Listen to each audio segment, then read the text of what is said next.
Welcome to the Not Quite Casual, Not Quite Hardcore Boxing Podcast. Last week we lost the legend of the sport, Ricky Hatton. Quite fond of Ricky, the Hitman Hatton. It was his first boxing fight with Mayweather in 2008 that got me back into it when I was at uni. And I remember I ordered it on Sky Box Office. And I watched, obviously, he lost to Mayweather. But it was the first time I even knew of Ricky Hatton, and I decided to kind of go back and look at his career and then follow him from there. And, you know, I used to watch boxing before, and it wasn't easily accessible. So, you know, I'd watch I'd listen to the news for Lennox Lewis fighting in America, reading it in the papers. But Ricky Hatton was the first time I had my own ability to pay for a pay-per-view and watch him. And the whole lead up to the fight was mad spectacular. A lot of beef with him and Mayweather. It was real hyped. And so Ricky Hatton, I credit him with getting me back into the sport, you know, when I was, 19 or 20? So he's a legend for sure. I saw some of his fights with, I think, Tim Tszyu. I don't know if it was Tim Tszyu, so I can't even say his name properly. I saw, obviously, when he lost to Pacquiao. That was a spectacular knockout. But he had that British spirit, just going at it. So rest in peace, Hitman. Yes, your legacy will live forever, for sure. So anyway, we move on, and I want to introduce my co-host, Mr. Flex. Yes, how we doing, Flex. guys? How you doing, bro? Yes. What we saying? Yeah, long week at work, but we're back, you know, and more boxing to talk about. Obviously, yes, sir. First of all, how was your week, man? Yeah, no, it's been decent. You know, last week was pretty cool. You know, filled with football and this type of stuff. So it's always nice when you got big games on TV, to look forward to and things like that. But another week is here. And, yeah, man, it's just looking forward to it. You know what I mean? And whilst we're at it, real quick plug, we're, part of our brother channel, Athletes Hub.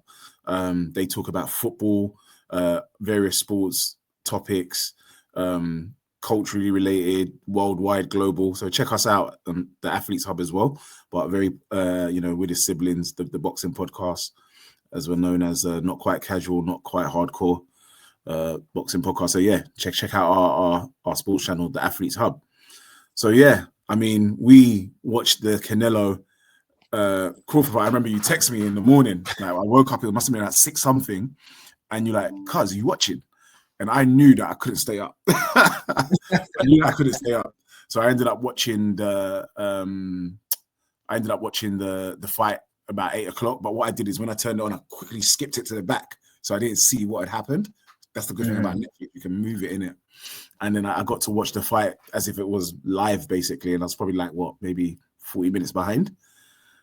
But Crawford. I did pick him last week. If you watch our channel, I did say Crawford. I said not quite sure, but Crawford is someone that I'm banking on. And boy, did he dominated, man. He dominated. What were your thoughts on the fight? Man, what a fight it was. I honestly thought, my head was with Canelo and my heart was with Crawford. The reason why my head was with Canelo is because, we've seen what he can do. He's the devastating puncher. He's also a very good boxer as well. He doesn't get much credit for that today, but he is a very good boxer. So I just thought the combination of him being a devastating puncher, a man who can box, and you add the caveat of Crawford coming up to his domain, his weight class, it's not really the recipe for good soup now, is it? No. So I just thought, Canelo, worst case scenario, will beat him on points. And it didn't play out that way. Because I thought, in every which way, they're going to rob Crawford, So, if Canelo doesn't get it done with a knockout, he'll get done on points. And, well, thank God for Turkey, I say, because, if this was done, with the old way of boxing, those judges would be in Canelo's pocket. That's just the fact. But now, you've got judges that are, I guess, fair, the right results. If you've noticed, we keep seeing the right result when it comes to points, at least on a, what do they call those cards? Riyadh season card, right? Yeah, right. You see the right result. I've not seen one controversial decision. on a Riyadh card just yet. Although I feel like, based on what I've been listening to, a lot of people, and actually I rewatched the fight. So rewatching the fight, I have my own opinion on it. But a lot of general consensus is that, yeah, the judges were trying to screw over Crawford. Ultimately, he won unanimously, you know, on all 3 cards. I mean, I watched the fight the first time and then I rewatched it, and I was so impressed with Crawford's movement, because the thing about Crawford is that he's such a technically gifted fighter. He's very, very defensively sound, but he's also an attacking, spiteful fighter as well. You know, he knocked out everybody in the welterweight, everyone that he faced. I think he was 10-0 in the welterweight division. So the power was there. And although he never looked like he was going to knock out Canelo, he was definitely troubling him in terms of, it was spiteful punches. It was causing frustration. I was watching his movement in the first 6 rounds alone. I think I had him up at least 3-1 or 4-4 up, because the first one would have been, you know, either way, really. After that, his movement, he was constantly moving, so he was never a standing target. Do you understand? So Canelo couldn't even get to him. And then when he had him in the pocket, like in the corner, he just swivels round. Then on top of that, he could also just wrestle him around. He was stronger than Canelo. And he proved everyone wrong, and he stood there and he traded with him. You know what I'm saying? Especially in the 9th round, when he was probably at his most confident, he was trading and he was getting his shots through. Do you understand? Short. And he was double jabbing, triple jabbing. I was noticing that Canelo was only really throwing one jab. He was throwing power shots for sure, but it wasn't enough work. And so he was falling further and further behind. There was one shot he hit him with. I saw it live. And the way Canelo turned, it was like, I saw that, yeah. When he just kind of just went, what? It was so funny. He was kind of like, what just hit me? And Crawford he was a master in that ring. And I was nervous because it's Canelo. I didn't think he was going to knock him out. I just felt maybe he would just maybe overwhelm him a little bit. So I was worried about that. But then I also thought Crawford his boxing IQ is very, very high. He's not a runner as well. He's just not in his DNA to be a runner. But he was very smart in this. It wasn't that he was running. He's just like, I'm not going to stand in the way for you to catch me. I'm going to make you miss, and then I'm going to hit you. And every time he was Canelo threw an offense, he immediately countered him. So Canelo was exposed. And I think because he was in that southpaw position where he was, it's Canelo's left foot is orthodox and his right foot. So they almost are standing, their toes are pointing at each other. So Canelo's always side. Every time he threw a punch, he left his side exposed. And then Crawford would hit him and catch him. And he was very accurate. So I picked that up rewatching the fight. And yeah, I just thought, Crawford, at least he's winning this on points, and he looked in control, and the confidence was just surging and surging. So Crawford did a good job. Impressive job. You know, I would say it's the type of job you kind of leave on a high. You know, there's need, unless if they're gonna throw. I think they say he made 50 million. You know, if now they're gonna double it, you know, then I guess you can stick around. You know, a generational wealth move. You know, but in terms of like what else is there to do? Somewhat to do, like he's clocked the game and clocked it again at this point. You know, it's hard to say. You know, he's already said he won't fight Benavidez if Benavidez comes down, and then he also won't go down to 47 to fight Boots. So, is it 54? So he won't go down to 154 now. So he's not gonna, you know, fight Benavidez. He's not gonna fight Boots. Then maybe there's a play to fight Charlo, maybe. Yeah, because he doesn't like Charlo. The Charlo twins, he doesn't like them. There's a personal vendetta there. That's it. So I'm thinking maybe there's a play for it, but there isn't. I mean, there's a storyline, but there isn't a first for that fight, if that makes sense. So yeah, they've gone off the boil, to be honest with you. Yeah, it's off the boil. Like them man there are not really boxers anymore. Yeah, pretty much, right? You know, that whole crew, you know, Spence, all of them. Yeah, all of Texans. them cooked. yeah, the Texans, like all of them just cooked. You know what I mean? Like all of them turned barbecue at this point. But it's one of those things. So I don't know. Like, what can he do? I think rematch Canelo, maybe super fight. Maybe he can fight that in Omaha. It's not that. At least that's not. I don't think there's a clamor for it, just because it wasn't really a classic fight. Do you understand? No, it wasn't. It wasn't a classic. People still go. That's it. Yeah. Would you still watch it? Yeah. You know what I mean? I would like to see that. I mean, we didn't really want to see, the third Triple G fight, but we watched it. You know what I'm saying? So it's one of those things. But what I wanted to ask you is Brian McIntyre, Bomac. Yeah.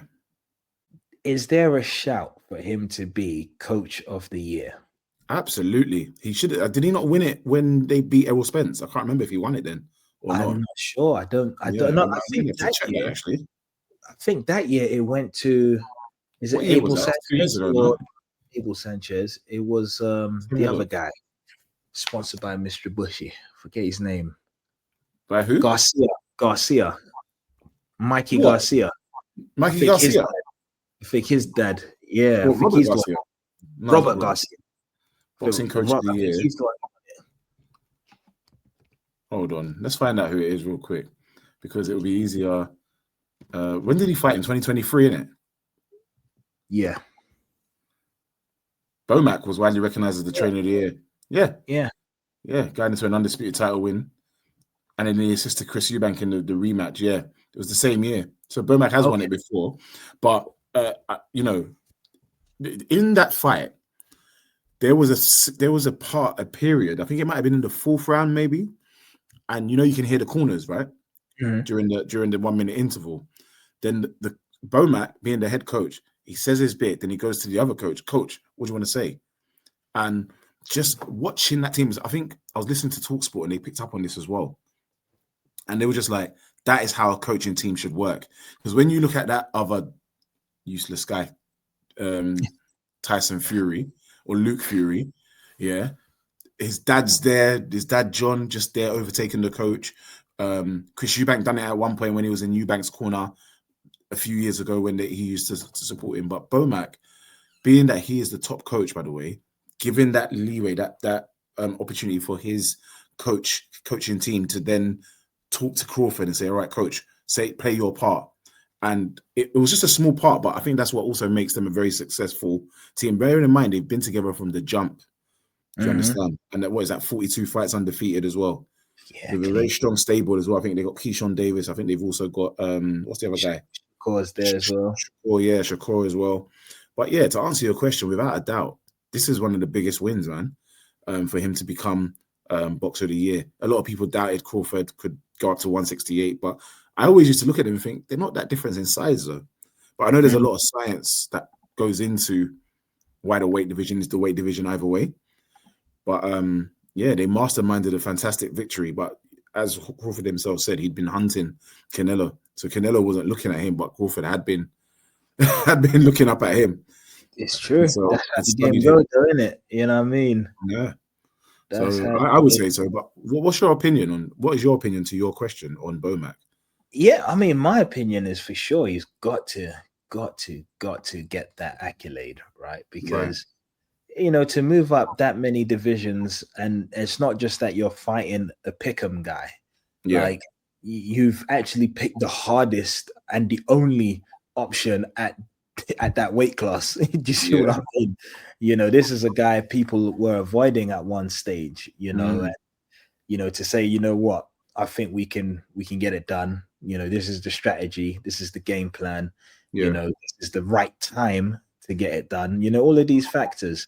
Yeah. And to go in there and be as cool, calm, and collected, as ever, and execute, I think, is definitely, unfortunately, Crawford's got the biggest accolade, which is being undisputed at that weight class. But if there was maybe an individual award to say, fighter of the year, or, personality of the year, I think, he should be up for that as well, to be able to have achieved that. I think, that's pretty amazing.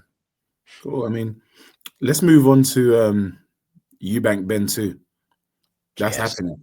That snuck up on me, like I know we spoke about it last week, but it stuck up on me the fact that the fight was even happening because I'd forgotten that a rematch, and I think I'd heard that they weren't going to do it because Eubank was dangerously close to being, seriously ill. But now that is happening, and having seen the press conference, I'm excited.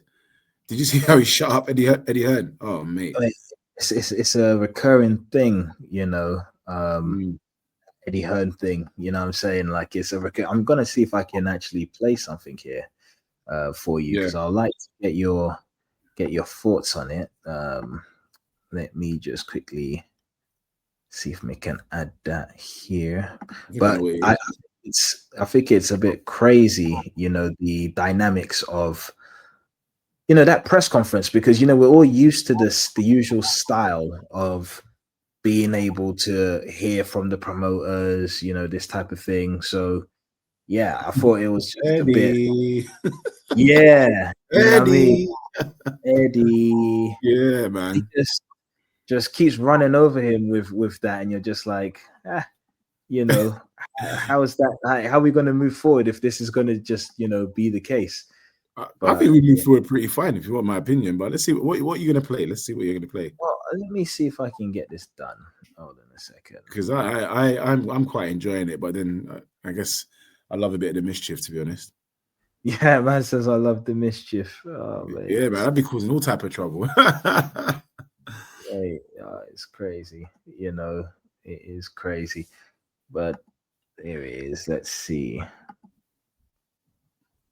Can you see that on the screen? I can see that, yeah. Lovely.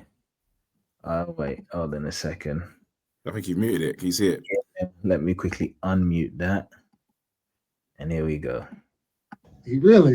You have a documentary. 6 episodes. 6 all episodes. They never used me in the trailer for this. Twice they put me on the trailer. How much he hates me and they use me for reward his Netflix special. It's crazy. Douglas, you need to take care about the fights next time. I heard that Eddie had the key for the Emperor. Take it from me. He stopped it himself. He stood in front. You need to understand that Eddie is more famous than you. Really? Yeah. Yeah. So what do you think about this ambulance gate? I don't know who to believe, you know, because I feel like I don't think Eddie done it. I'm being honest with you. But then I feel like I don't know. Eddie can be a little bit dodgy though. This is where it gets interesting, you know what I mean? right? Like, I feel like I never thought Eddie was dodgy. I always thought he was very good to his fighters. But I also feel like when you're not his fighter, he will show you his hand that he's a bad boy. He's a bad boy. He's a bad boy. Bad boy. You know So what I mean? this ambulance gate thing is mad because when I listened to his interview, he was so convincing. Like, to do that, I don't know. But then again, you're standing behind someone that allegedly It's a drug cheat. No, not allegedly. No, that guy's a drug cheat. You know what I'm saying? Was it found in your system? Yes. Yeah, so you're a drug cheat. Eggs, man's acting like he's Ghanaian, bro. We might as well call him Kwame, bro. Kwame Ben. Kwame Ben, you get me? You're mad. They come to the ring in some Ghanaian cloth, bro. I don't know what I think about that, man. I think there's a lot of what is it when they try to like just one up each other, basically? Is it upmanship? Yeah, one-upmanship. Yeah. I feel like there's a lot of that going on at the moment. And it's really hard for me to tell who's telling the truth on what. If I'm being honest with you. What do you think? I just think that so far I haven't found Eubank to be a liar about anything. That's also the other thing. That's why I'm like, well, why would he lie about that? But then maybe he's like, I could play this game as well. Because did you hear him in the press conference when he was saying that his own brother-in-law, the other brother-in-law, Frank Smith and Robert Smith, cussing him out, bruv. Christmas is going to be mad at their house. Well, boy, you know, I don't think Chris will even show up to Christmas, to be honest. I don't think he talks to his sister, if I'm being honest with you. Well, he did say that he asked his sister, how do you even sleep with this guy? Because, like, of course, we're going to fight. So, like, how do you go to bed? Like, do you get what I mean? Crazy. Yeah. That is crazy. Man. I mean, there's a lot of healing that needs to go into that family, even being honest with you. There's a lot of healing that goes into that family. Dynamic. I mean, do you see the fight playing out any other way than it did the first time? It will be different. Will it be just as exciting? Possibly. It looks like there's a bit of needle. Like Ben's trying to do this whole I've matured. I know it's burning him, bruv. And if Eubank makes him crack before the fight, then trust me, it's going to go the same way. Like he will forget his game plan, and he just wants to bang him over. But ultimately, when he's got someone like Tony Sims, the coach, who is one of AJ's first professional coaches, in his corner, who I think is a very cool person, like quite calm and cool-headed. They've acknowledged that they've recognized their mistakes. I do think Ben is a good boxer. And he's obviously got a fighting heart. I can't quite tell how this fight's going to play out. We can always predict, and Eubank won't be any different. I can't see him knocking out Ben. That's a fact. I don't put a knockout for Eubank. It will probably either go to war or sophisticated win for Eubank. Maybe slight adjustments, I would say, from Eubank. Or if Ben was to win, then Ben would win on a possibly a knockout. There's a couple of times he almost had Eubank. I agree. I think it's a case where Ben has more stopping power than Eubank does, even though Eubank is the bigger man. But what I think an interesting factor for this fight is if Eubank chooses to adhere to the rehydration clause or not. Because I think probably it's worth just paying the fine, coming in as big as ever, and just, down to business, What is the weight limit for this fight, by the way? Sorry to interrupt. I genuinely don't know. I don't think it's 155 this time. I think Ben's going up. Ben's coming up, but then Eubank has the 10-pound rehydration clause limit. Still. So, and which would mean it's supposed to be 160, right? Yeah. That is it, right? So he can't come in at 170. But I think he's going to definitely come in thereabouts and just pay the 500 grand and keep it moving. Yeah. You know what I mean? Because there's no point. Like genuinely, there is no point. And if that's and I always feel like you saw how Crawford got it done, right? No rehydration, there's none of that. You know what I mean? Yeah. Then if you fight this man at his weight class, which is 168 actually, then fight him at 168. That's it. Because what I never understood is that, okay, so Eubank can't rehydrate past 160. But Ben can come in under 160. Shouldn't it be that Ben also has to be at 160 and or face a fine? Yeah, but then Eubank signed on to that, man. He signed on to the limitations they put onto him. No, that's okay. But Ben should also, I feel like in the contract, Ben should also have to make 160. You can't come in at 158, I think he did last time, or 159, and not make the full 160. That to me is also not fair. I get it. You're coming up from 154. But if you're going to come up to 160, get to 160, because otherwise you've also kind of cheated, in my opinion. Yeah. Wait. Ben was a 140 fighter though, wasn't he not? Yeah. He'd only just gone to 147. That's right. And then he's just skipped the thing to get the money.